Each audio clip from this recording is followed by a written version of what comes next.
How to set up automated responses in Facebook Messenger. If any day you would like to set up automated responses in Facebook Messenger, just follow the following steps. First of all, you have to launch Facebook on your mobile device. After you launch Facebook on your mobile device, you have to go to the profile section on the top. And then you have to scroll down until you find the option of the Meta Business Suite. Now you have to tap on the option of Meta Business Suite. Now one thing you have to keep in the mind is that you have to upload Meta Business Suite and you have to download the Meta Business Suite on your very mobile device from the help of Play Store. Otherwise, you will not be able to use the very feature. Now after you go to the Meta Business Suite, this very account will be opened in the Meta Business Suite.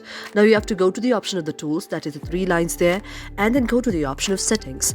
After you go to the option of settings, you can see an interface like this. Now you have to go to the option of automations. After you go to the option of automations, you see this kind of option out here. Now you have to go to the option of see all, and when you tap on the option of see all, now you see this. Now we have to go to the option of instant reply tried option, and after you go to the instant reply tried option, you have to tap on the option of messenger, and when you tap on the option of messenger, you can see the option of save, and when you tap on the option of save, now you can instantly reply. Now you can also go to the option of frequently asked question and go to the option of try it.